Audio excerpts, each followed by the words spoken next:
မင်္ဂလာပါကျမဒီဇိုင်နာထွင်ပါ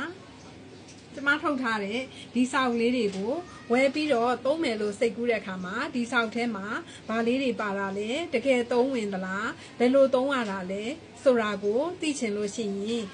ထွင်စင်မြင်ဒီဇိုင်နာတင်တဲ့ page က comment တွေကိုဖတ်ကြည့်လိုက်ပါအဲ့ဒီက post ရဲ့အောက်မှာဆိုလို့ရှိရင် comment လေးတွေရေးထားတာရှိတယ်အဲ့ဒီ comment လေးတွေမှာဒီဆောက်လေးတွေကြည့်ပြီးတော့သူတို့အဆင်ပြေကြောင်းလေးတွေပြောထားတာလေးတွေရှိတယ်အဲ့ဒီတော့အဲ့ဒီ comment လေးတွေကိုဖတ်ပြီးတော့မှကိုကဝယ်သင့်မဝယ်သင့်ဆိုတာကိုဆုံးဖြတ်ပြီးတော့မှဝယ်ပါအခုဆိုလို့ရှိရင်လည်းဒီညီမလေးတယောက်က t-shirt pattern နဲ့တဲ့အင်ကြီးချုပ်ဝတ်တာအပိုလိုမရှိကွက်တီပဲတဲ့ကျေးဇူးပါချေတဲ့အဲ့ဒီလိုပဲတခြား comment လေးတွေလည်းအများကြီးပဲရှိပါသေးတယ်နောက်ပြီးတော့နောက်တစ်ယောက်ကကြတော့ဂျိတ်ထမိန်နဲ့ဆီယာမပတ်တယ်နဲ့ကွက်တီအဆင်ပြေတယ်တဲ့ဆီယာမကတဲ့မြင်းစရာ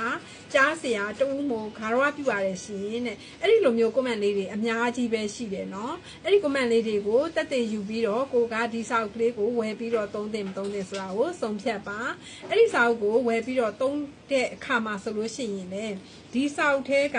ရေးထားတာလေးတွေကိုပို့ပြီးတော့နားလည်အောင်လို့ပို့ပြီးတော့ရှင်းရှင်းလင်းလင်းသိအောင်လို့ဆိုလို့ရှိရင်အဲ့ဒီ page ထဲမှာ Facebook account ထဲမှာရော TikTok account ထဲမှာရောတင်ထားတာရှိတယ်ဗီဒီယိုလေးတွေအဲ့ဒီဗီဒီယိုလေးတွေနဲ့ဒီစာအုပ်တွေကစာမျက်နှာတရွက်ချင်းစီကို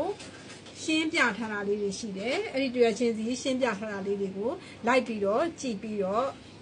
ချုပ်မယ်ဆိုလို့ရှိရင်ကိုတိုင်းချုပ်တတ်ပါလိမ့်မယ်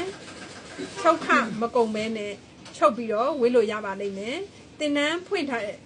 တကယ်လို့ကိုကအထက်ချုပ်နေတယ်ဆိုလို့ရှိရင်လည်းဒီစာအုပ်တွေကိုကြည့်ပြီးတော့သင်တန်းပေးနိုင်ပါလိမ့်မယ်အဲ့ဒီလိုမျိုးအချက်လက်တွေစုံစုံနေနေထည့်ထားတာရှိပါတယ်ဒီစာအုပ်ကလေးတွေကိုကိုကားပြီးတော့ကိုကနေပြန်ပြီးတော့မှကိုယ့်ရဲ့သင်တန်းသူလေးတွေကိုသင်ပေးမယ်ဆိုလို့ရှိရင်အရန်အဆင်ပြေကြပါတယ်အဲ့ဒီလိုမျိုးအဆင်ပြေတယ်ဆိုပြီးတော့ပြန်ပြီးတော့ပြောတယ်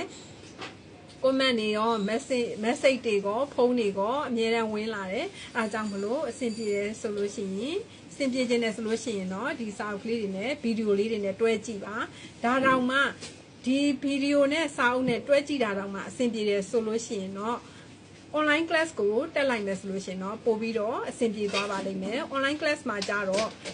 ဒီခါရိုဆိုလို့ရှိရင်လည်းခါရိုနဲ့တီးတန်း online class အကုန်လုံးရှိတစ်ခု group တစ်ခုထဲမှာအကုန်လုံးတင်ထားတာရှိသလိုနော်အခြေခံဆိုလို့ရှိရင်လည်းအခြေခံ no bra ဆိုလို့ရှိရင်လည်း no bra အဲ့ဒီလိုတီးတဲ့အတန်းတွေရှိတယ် page ထဲမှာကြတော့ post တွေကအမျိုးမျိုးရောနေတာဆိုတော့ကိုယ်စိတ်တိုင်းကြကြည့်ရတာတော့မဟုတ်ဘူးပေါ့နော်အဲ့ဒါကြောင့်မလို့တီးတဲ့ကြည့်ချင်တယ်ဆိုလို့ရှိရင်လည်း online class ကိုတက်လိုက်ပါ online class 73တန်းရှိပါတယ်